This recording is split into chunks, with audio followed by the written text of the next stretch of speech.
Hello, Christopher. Hello, Maurice. How are you today? We're so excited to have you on our program for the OPA retreat, and it's the first time you're presenting for OPA. Yes, it's very exciting. So, some of the viewers may already know that our retreat is taking place next um, April in Zion National Park, and it's in Utah, surrounded by the magnificent Red Rock Mountains. And you live in Utah, Yes, so tell us a little bit more about Utah, even though I believe you have not been specifically to that part. I haven't been to that point of Utah because ever since me and my husband moved here 12 years ago, we have been so busy. Um, we originally came from New York and Chicago, respectively, with the idea that things might slow down in Utah, but it's been the absolute opposite. We've been busier here than I ever was in all my years in New York City. Wow. It is, I mean, when I first saw Salt Lake City, for instance, it was like I called it Rocky Mountain Stonehenge.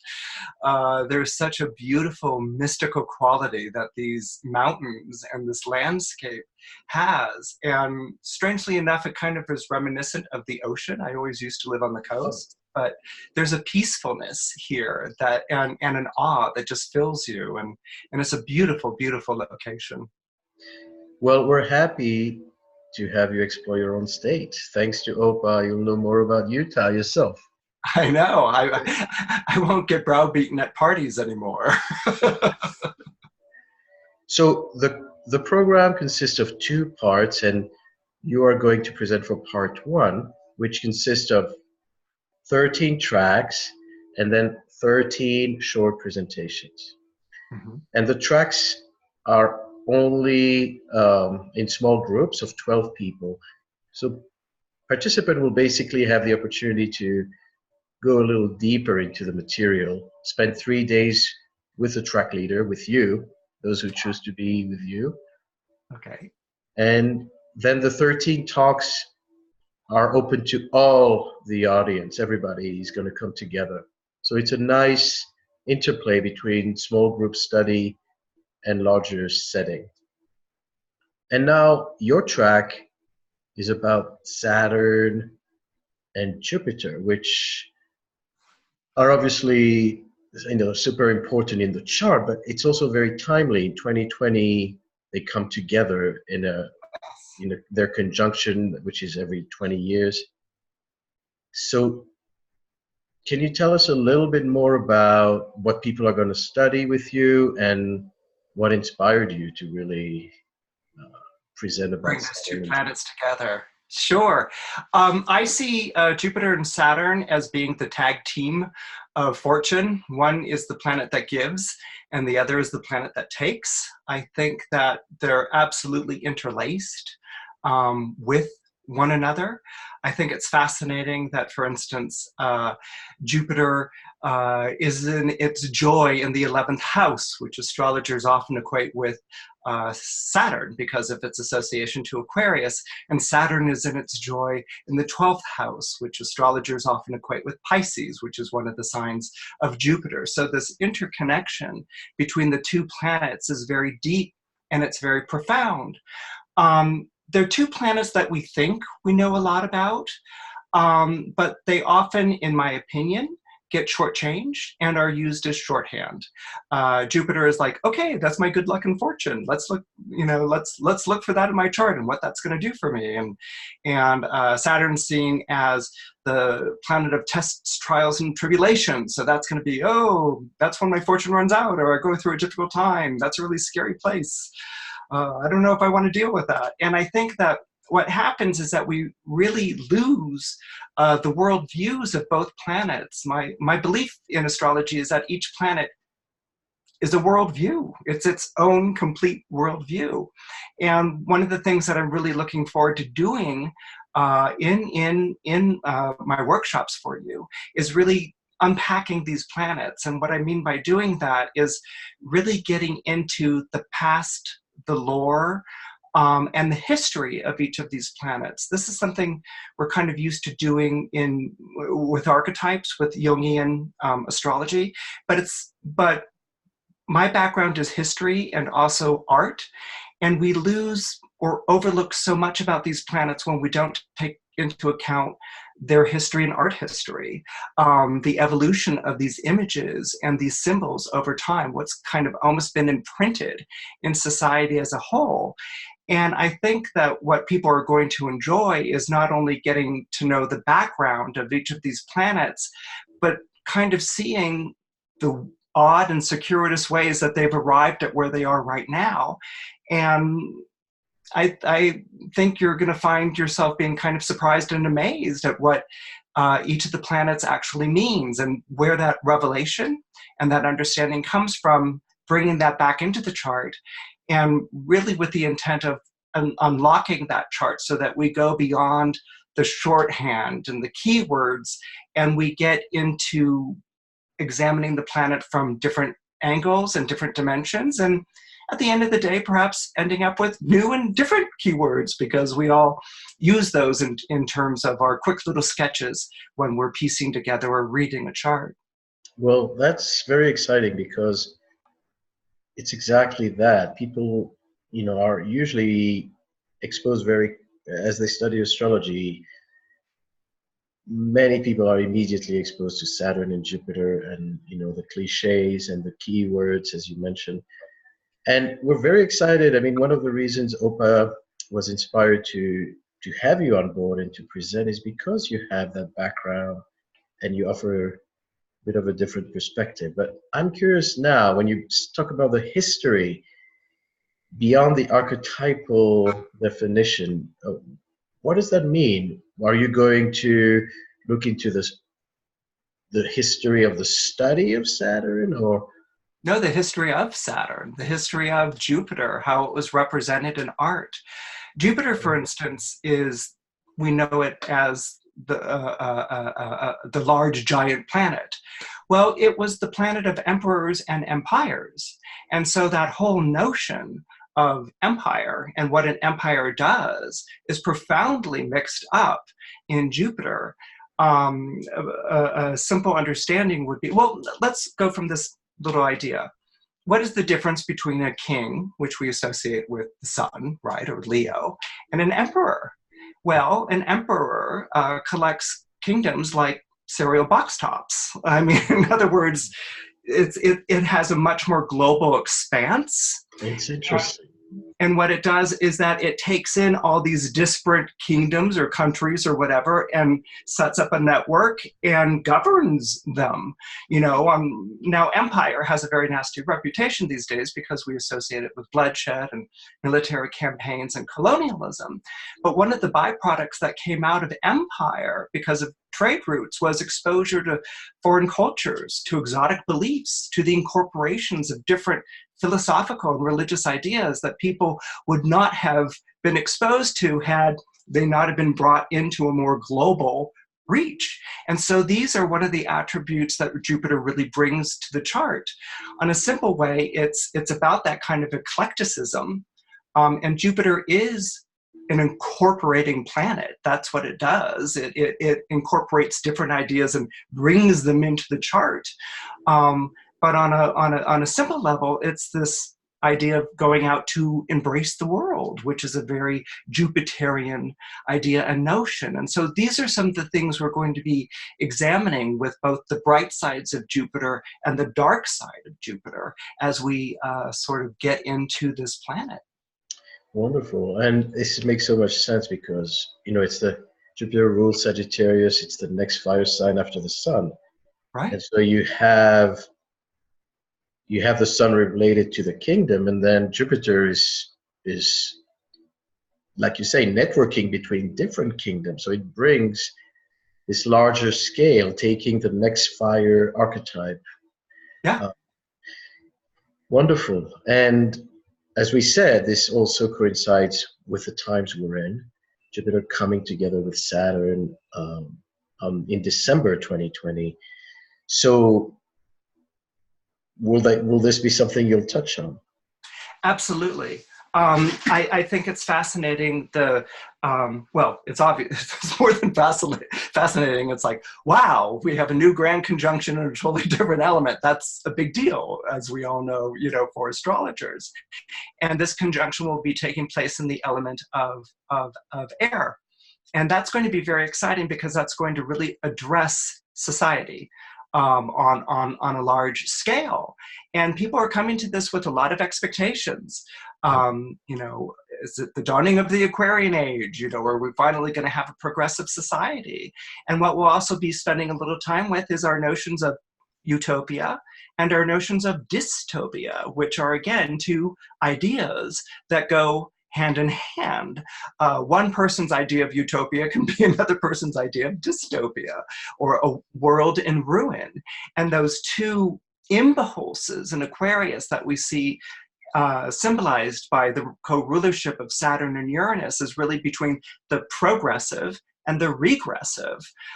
If Libra is the sign of the balance, then Aquarius is the sign of the pendulum. The more that the energy swings in one direction, the more extreme it goes in one direction, the more equal extreme, if not maybe more, it's going to swing in the opposite. That gives the sign some of its unpredictability and its erratic quality in nature. So again, we'll be using Jupiter and Saturn. We'll be talking about the conjunction, but using Jupiter and Saturn and really what they represent to understand what's going to be unlocked for the years to come. Well, we can talk about the astrologer's utopian vision is that astrology is going to finally conquer the world and create an astrology empire.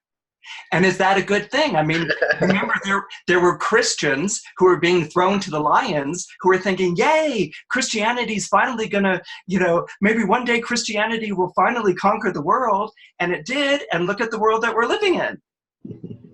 So, this is the paradox that these two planets really push us to hold in our mind and to really address in good conscience, is this a good thing and how do we direct it? Absolutely. Very exciting and inspiring, and it's wonderful that you've done, thorough research of these themes. Now, the retreat, interestingly, we talked about 3 days immersion in the track, and then we talked about these separate presentations, shorter presentations, where everybody comes together. And one of the theme of this short presentation is going to happen on day, let me see if I can get the slide moving, on day 4. And we're going to talk about addressing arguments that are commonly made against astrology to basically educate astrologers about what's going on in our own culture. It's not necessarily about, like we said earlier, trying to convert and convince people that, astrology is the thing to do and validate ourselves. But it's really about developing critical thinking and realizing that maybe some of these critics do have a point. Maybe astrologers do need to, look into the way they practice. So it's both educating ourselves to be able to answer some of these arguments, because some of them come from a completely, misinformed and ignorant place. But some of them are actually things that many astrologers have no clue about themselves. And we need to know what we're doing. So one of the topics that, is going to be presented by you is the religious conditioning and aversion maybe to astrology. Many cultures, we see on the one hand how astrology in ancient texts was so, deeply weaved into spirituality, into sacred practices. And then somewhere along the lines, through different historical events, whether it's the Renaissance or whether it's, the Copernican revolution and whatnot, we started to see astrology as a something that contradicts the will of God, because there's a fear that the predeterministic aspect of astrology may, take away responsibility from people. That's one argument, but I wonder again where you're coming from as you present this talk. What I'm coming from is that an astrologer has more in common with the born-again Christian than not. We want to hear that. And I think that might actually lend itself to some of the aversion that goes on between the two. Both consult their primary texts to read the will of God. A born-again Christian will consult their daily biblical passage to sort of see what the day is going to be about in the life on this planet and in the will of God, just as readily as an astrologer will consult their horoscope or the planets in the sky to see what lies ahead in terms of their life or where they're going in their relationship to God or spirit or whatever they call them. So it's this actual similarity. They're almost like Siamese twins. That kind of causes them to sort of beat on each other because they remind each other too much of the other. That's one of the things we're going to be addressing. Certainly what I want to address very quickly is how the birth of the New Age movement here in America is almost simultaneous with the birth of end times and the popularization of it. And there's a reason for it. A lot of the end times literature and presentation and packaging piggybacked on the packaging and presentation of astrology in the late 60s and the 70s. And so there's this, again, this interesting intertwine. But the real split between astrology and religion is as a result of the Counter-Reformation.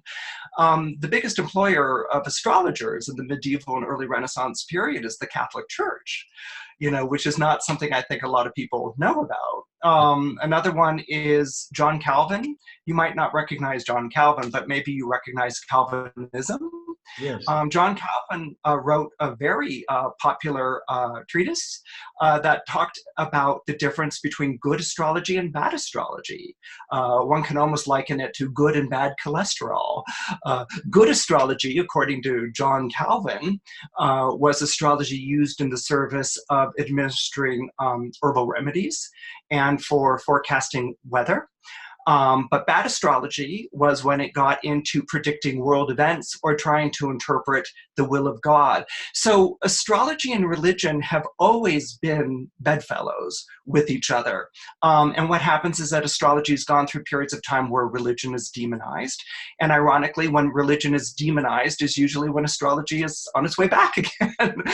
So again, I liken it to Siamese twins sharing a bed, one's kind of rolling over on the other, and that kind of close proximity causes, between the two of them. But one of the things I do want to introduce is that the two have much more in common than they have differences.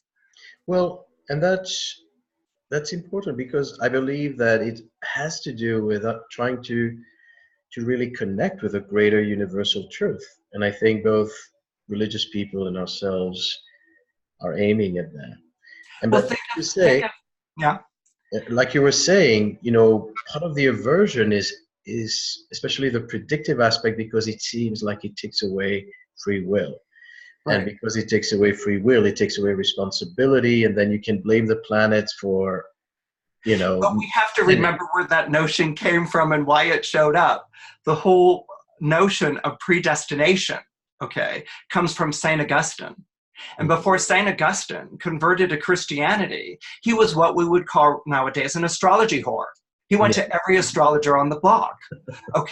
So, and he's like a reformed drinker or something like that. I mean, he went to every astrologer on the block. He consulted all these things that really informed his philosophy. It's not like he found God and everything was wiped clean. He came from an astrological philosophy or an astrological background, certainly exposure and familiarity. And then it gets reworked into his vision of Christianity. Another person that we have to remember is Firmicus Maternus. Firmicus Maternus writes one of our astrology books that are still in use today. Firmicus Maternus also converts to Christianity.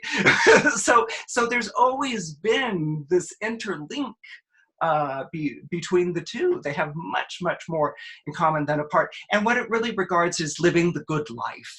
You know, that's basically what both get down to. But as St. Thomas of Aquinas pointed out, you know, God's concerns were in eternity, like the big picture, but then the concerns of astrology, and Aquinas talked about astrology, were with the concerns of this world. And so by actually sort of separating the concerns of eternity from the concerns of this world, that for a time and for some Christians gave astrology great legitimacy. Fascinating. We look forward to hearing much more about it, and it sounds really like something, again, we all need to hear.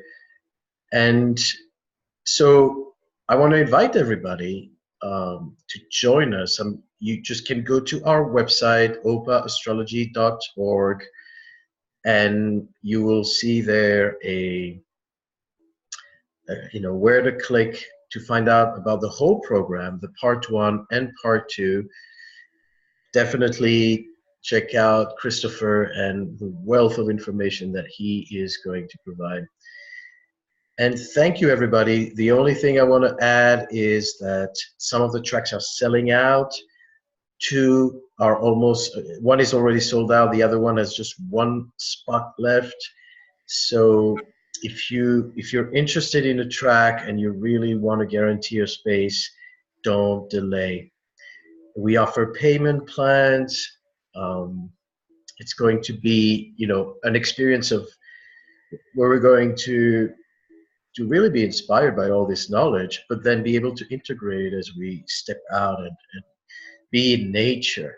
Many of the conferences take place in hotels where you don't have so much access to the outdoors. So here we really try to emphasize, the fact that it needs to be in a supportive environment for this kind of study and exposure. So thank you so much, Christopher. Thank you for your time today, and thank you for your offering. Of course. And we look forward to Utah. It's a wonderful place. Thank you. Bye-bye. Bye.